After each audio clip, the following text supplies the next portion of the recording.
KUGAN CASSIUS IFL TV in association with Mac the Knife Global. Yes. Rebrand, isn't it? MTK. MTK, indeed, you know already. With me I've got Anthony CROLLA. How are you, mate? I'm good, thank you. Good. Yeah. Good to get the presser done with, and obviously now that'll be it till fight week. Yeah, I mean, As if you're not allowed to talk Joe to your mum and dad according to Joe. No, I've just I've got 5 minutes. Did you relate to what he was saying there about? No, people, I understand what he says, and I think in the past I have been a bit stupid, and that's totally my own fault. Not every fight. I'm running around with tickets last minute and stressing over things. And yeah, why are you doing that? That doesn't really make any sense. And I've been told that for years, and so this time I won't do that. I'm lucky that I've got a few friends that help me take a huge load off my shoulders. But it's a bit too old school. I think I'm still doing 4-rounders, and I've always done it, and it's a little bit stupid.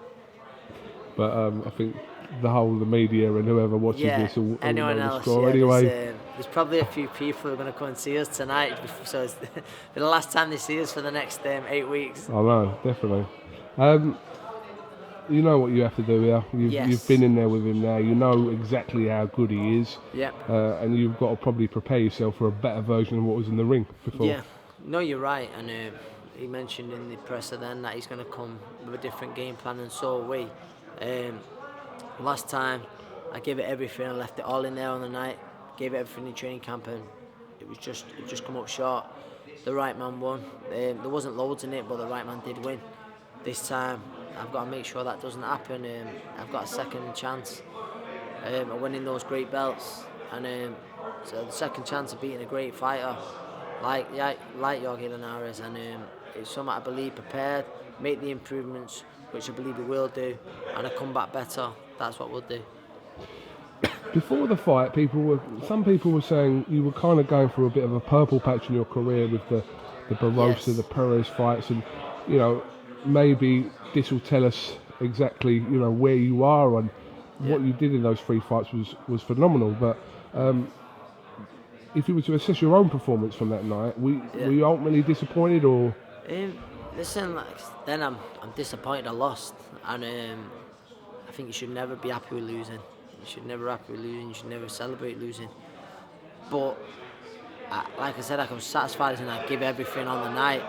And but there was things in the fight where I was annoyed what I'd done wrong. When I watched back, I think, why did I do this? Why didn't I do that? But that's in the heat of the moment, in the heat of battle as well. That's what I did do. But I've got to make some changes.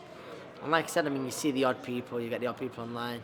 Oh, his level's above, he outclassed you last time. He obviously didn't outclass me because 2 of the judges had a point in it. But the right man won. The right man won. So it's about me now going away and just making those improvements to make sure that I'm not disappointed this time at the end of it, to make sure the result's different.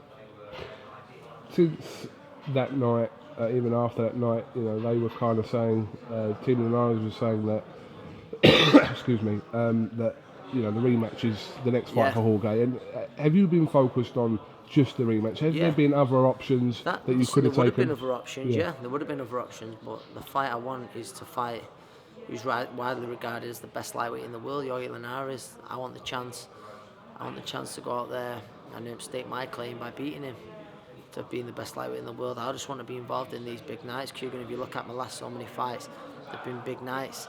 And the plan to beat Jorge Linares, that's all I'm thinking about. After that, then there's some massive names mentioned again, and that's what I want to be involved in. Listen to Joe Gallagher talk, the press conference and an interview I just did with him. Yeah. He's saying that, as much as all this stuff about switching off from all this stuff that you really don't need to be worrying about, he wants you to be nasty. He wants to use the word, the C-U-N-T, but that's what he wants you to be. But I suppose... I'm not allowed to say that word.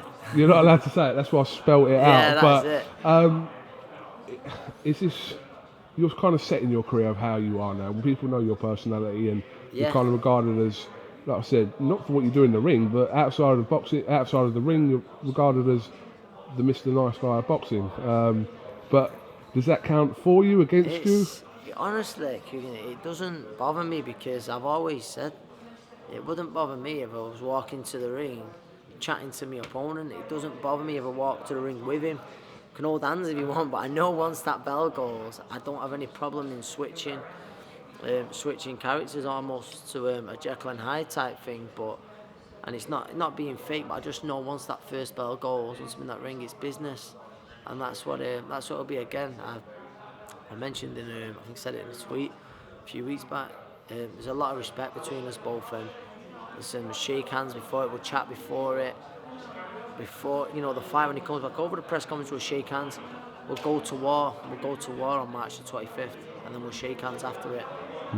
I think when Joe's talking about that nasty side, it's probably, he knows that that's not in your sort of personality side, but probably, ringside, shutting yourself off and just being a bit ruthless in that whole sort of build-up leading into the fight. Yeah, I think so, and he's right. Joe sometimes in the past had, like you say, running about doing stupid things.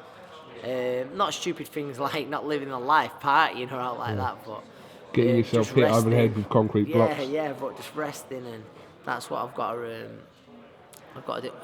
Anyway, like for this fight, I'll move out my house maybe a little bit, even though it's in Manchester. I might move out my house a bit before, just so I'm on my own. There's no distractions, there's no possible chance I'm a little lad waking up in the night disturbing sleep, just to give myself the best chance to be the best me.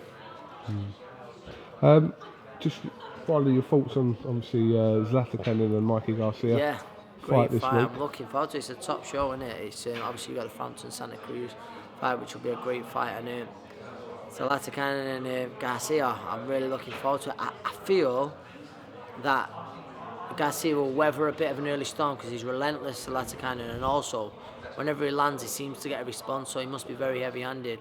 But I see Garcia weathering the storm. Very, very good fighter is Garcia, and it's great to have him back in the sport. He was away for a few years. Yeah, he's been inactive for a while, and he's a great fighter. And he really is very well balanced, and I see him sort of weathering the storm, then picking ZLATICANIN apart, sort of the last third of the fight and getting the stoppage.